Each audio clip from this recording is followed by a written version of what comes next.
안녕하세요. 터키왕제입니다. 지난번에는 저의 동기 얘기를 하면서 대기업 직원이 사업을 하면 망하는 이유를 살펴봤습니다. 오늘은 두 번째 시간으로 제가 모셨던 상관 얘기를 해보려고 합니다. 저는 눈치가 정말 빠른 편입니다. 그리고 제가 봤을 때도 한 눈치 하는 상관이 있었습니다. 초기 되게 좋은 사람이었는데 이분을 알고 몇 년이 지나고 나서는 꼰대도 이런 상꼰대가 없을 정도로 사람이 변해버렸습니다. 제가 좌천당했다는 얘기에 이분이 하루는 전화가 왔습니다. 유통회사인 저희 회사는 매장이 많고 매장에는 임대업체들도 많습니다. 자기가 괜찮은 점포의 공실을 찾아냈으니까 한번 그 공실에서 식당 운영해 보라고 얘기를 해주는 겁니다. 국수집 같은 걸 하면 된다고 하는 건데 직원 한 명에 저도 직접 가게에 나가서 장사에 뛰어들어야 한다고 하더라고요. 그러니까 사무직 일만 한 제가 갑자기 자영업을 그것도 음식 장사를 할 수 있을까요? 아무런 준비도 없이. 그것도 카운터 보는 게 아니라 주방 일을 하라고 합니다. 그래야지 인건비를 줄일 수 있다고요.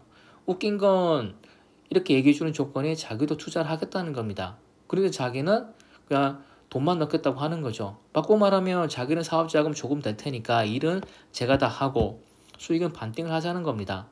심각한 건 저를 놀리려고 전화를 한 게 아니라 좌천당한 저를 생각해서 진심으로 걱정돼서 하는 말이었다는 거죠. 이게 저에게 위로 해답이 될 거라고 생각했다는 게 좀 충격적이었습니다. 이렇게 사람이 감이 떨어졌나 싶어서요. 진짜 대박이었던 게 2020년에는 우리가 다들 아시다시피 마스크 파동이 있었습니다.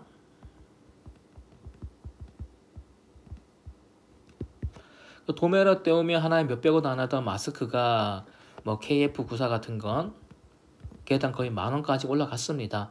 한 번은 이분이 저한테 전화가 왔습니다. 자기가 마스크 재료를 떼올 수 있으니 마스크를 만들어주는 회사만 찾아보라는 겁니다. 당시에 저도 따로 하는 게 있었고 마스크도 몇 개 팔아봤었는데 초대박으로 잘 나가는 걸 알고 있었기 때문에 당장 그분을 만나러 갔습니다. 예를 들어서 엄청 목 좋은 곳에 매대M 하나 깔아놓고 아니면 그냥 장판 깔아놓고 마스크만 쭉 풀어놔도 사람들 쓸어가도 그런 시기였습니다. 그러니까 마스크만 확보하면 있다면 돈을 어마어마하게 끌 수 있는 그런 시기였죠. 실제로 마스크를 확보한 사람들 돈을 많이 벌었고요. 그래서 당장 그분을 만나러 갔습니다. 만났더니 한다는 소리가 자기가 어떤 쇼핑몰을 봤는데 마스크 재료라고 검색을 해서 보여주더라고요. 그 쇼핑몰에 마스크 재료가 올라와 있었다고요. 그걸 저보고 사보라고 합니다.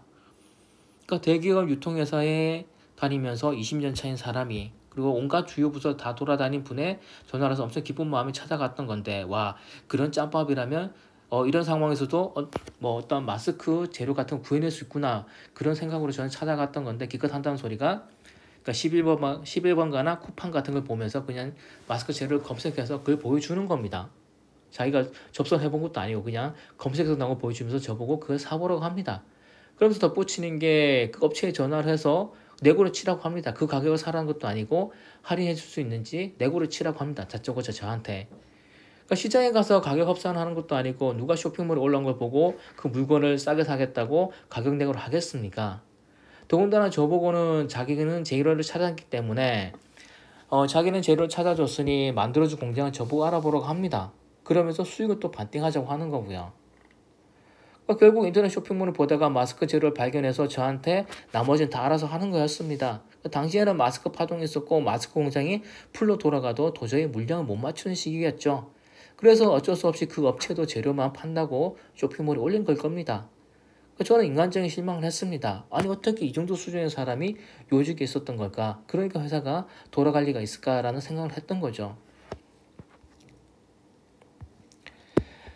저는 지금은 이분이랑 더 이상 연락을 안 하고 있습니다. 그분이 가끔 연락 오면 제가 받긴 하지만 제가 먼저 연락하는 일은 절대로 없습니다. 현생을 살기도 바쁜데 이런 바쁜 와중에 바보 소리 하는 사람은 상종을 못 하겠더라고요. 진짜 결정적이었던 게 이제 면봉 사건입니다. 이분은 회사가 불안하다고 생각을 했고 자기는 나이를 점점 먹어가고 있었고 그럼에도 불구하고 준비한 게 없으니까 계속 조급해서 자기 딴에는 이것저것 생각을 하고 있었습니다. 그렇지만 위험 부담은 또 지기 싫었던 거죠. 저는 회사를 다닐 때 윗사람을 정말 칼같이 모셨으니까 그 기억에 계속 저를 붙잡고 이 사람은 얘기를 하는 걸 겁니다. 한 번은 자기가 또 대박을 찾았다고 합니다. 모 쇼핑몰에 면봉을 납품한 사람을 자기가 아는데 한 달에 벌어들인 순수익만 몇 천만 원이라고 합니다. 그러면서 저보고 면봉을 싸게 수입할 수 있냐고 물어보더라고요. 이건 정말 괜찮을 것 같아서 또 저의 인도네시아 인맥을 활용을 합니다. 이전에도 말씀드렸지만 저는 우리나라 재계서열 5위 안에 들어가는 회사에서 회장님을 모신 일을 했습니다. 그러다 보니까 당연히 잘 나가는 사람들 많이 만나봤고요. 맡았던 업무가 해외 사업이고요. 특히 인도네시아를 담당을 했습니다. 그래서 인도네시아 관련된 인맥들이 꽤 있습니다.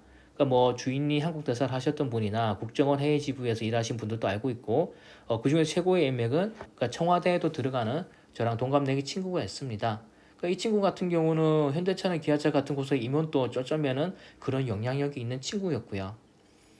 그래서 저는 괜찮아 보이는 사업이라서 이 친구에게 조사를 부탁을 했고 잘 되면 수익금을 배부해줄게 라고 얘기를 했습니다. 그러니까 이런 인맥을 공짜로 쓸 수는 없는 거고 공짜라면 이런 인맥에 신경 써줄 리가 없을 테니까요. 그래서 저는 이분한테 저의 인리 인맥을 쓸 거고 만약에 우리가 잘 되면 꾸준히 사업을 하자. 대신에 사업 수익의 30% 정도는 이 친구에게 주도록 하자라고 하니까 왜 줘야 하냐고 정색을 합니다. 그냥 그런 조사시키고 밥 한 끼 사주면 되는 거 아니냐고 얘기를 하더라고요. 정말 어이가 없었습니다. 그러니까 인리 쪽에 아무것도 아는 것도 없는 사람이 청와대랑 닿고 인리 대통령과도 연결되는 그런 짱짱한 사람에게 인리 시장 조사를 시키면서 업체 발굴까지 시키면서 상품을 찾아내려고 시키면서 그런 사람에게 밥 한 끼를 퉁치려고 한다는 거는 이 친구가 바보도 아니고 그런 호구짓을 절대로 해줄 리가 없겠죠. 그리고 이 친구도 그런 자리에 있다 보면 눈치가 엄청나게 빠릅니다. 제가 면봉 얘기 꺼내자마자 야, 그 돈 되는 거라서 하는 거지. 딱 이렇게 얘기를 하더라고요. 바로 눈치를 채는 거죠. 갑자기 자기에게 그런 거 물어보니까요. 참고로 말씀드리면 국내 쇼핑몰에서 면봉을 파는 그분은 봉지 면봉이 아니라 케이스에 담아서 파는 거였고 친환경 인증을 받은 거라고 합니다. 그 두 가지로 다른 면봉과 차별성을 둬서 수익을 내는 거죠. 그런데 뭐 친환경 인증이라는 게 특별한 게 아니고 관련 업체에 그냥 몇십만 원만 주면 친환경 인증 마크를 찍어주는 겁니다. 그리고 케이스 담는 것도 직원 쓰기 싫어서 인건비를 아끼려고 밤새가면서 자기가 일주일 내내 혼자 면봉을 케이스에 담고 있는 거라고 합니다. 그러니까 결국 이분은 저한테 인리 쪽 인맥 동원해서 싼 물건을 찾아내고 수입 통관 절차 같은 거 다 저보고 알아서 하라고 하는 거였고 쿠팡 같은 쇼핑몰 접선하는 것도 다 직접 저보고 하고 면봉 케이스 담는 것도 저보고 다 혼자 사라고 하는 겁니다. 그렇지만 수익은 나누자는 거고 그렇지만 저희 인도네시아 인맥한테는 밥 한 끼 사주고 치우라는 거죠. 그러니까 감이 떨어질 때 떨어진 겁니다. 그럼 도대체 이분은 왜 이렇게 행동하는 걸까요? 몇 년 전까지만 해도 눈치가 빠르고 촉 줬던 사람이 그렇게 촉이 줬던 사람이 왜 이렇게 변해버린 걸까요? 급격하게 나이를 먹어버렸고 대기업 타이틀에 자기도 모르게 갑의 마인드가 몸에 익어버린 걸 겁니다. 그러니까 꼰대가 되는 탓에 더 이상 저한테 아무런 영향력도 없으면서 말도 안 되는 욕을 하는 거고 항상 갑의 위치에서 사람들을 만나다 보니까 사람들이 기분이 상하진 않을지에 대한 판단력이 없어지는 거죠. 그리고 상대방에 대한 고마움도 못 오는 겁니다. 그러니까 최고의 정부 관료한테도 연이 닿는 그런 제 인맥한테 밥 한 끼로 퉁치자는 얘기를 할 수 있는 거죠. 이번 영상에서 제가 전달하고 싶은 메시지는 우리는 적어도 우리끼리는 달라져야 한다는 겁니다. 세상에는 정말 다양하고 바보짓을 하고 인심 잃어버리고 시간 낭비를 하는 사람들이 많이 있습니다. 교직에 있다가 정년퇴임을 한 분들이 사기를 잘 당한다고 하죠. 군인들도 사기를 잘 당하고요. 왜냐하면 학생회는 군인들만 대상으로 몇십 년간 일을 하다 보니까 바깥 세상에 달콤한 말을 하는 그런 사기꾼들을 비판적인 시선으로 볼 수가 없기 때문입니다. 대기업이 오래 다니면서 오냐오냐만 당하다 보니까 방금 전 말씀드렸던 이런 상관 같은 분들은 남들을 다 을로 대하고 있는 겁니다. 그러면 이런 대기업 출신 사업을 하면 제대로 사업 운영이 되겠습니까? 쓸데없이 눈만 높아서 큰 돈을 번 생각으로 뛰어들었다가 자기 자본금 다 말아먹기 쉬울 거죠. 저도 저의 자산 운영 계획에 사업이 있습니다만 지금 당장은 아닙니다. 지금 당장은 부동산, 주식, 코인 등으로 자산을 불리고 자산이 불어나오면 그 자산으로 상가 쪽으로 투자를 할 생각이고요. 그래서 파이프라인이 원활히 갖춰지면 저희 부동산을 관리하는 부동산 법인인 하나 만들까 생각 중입니다.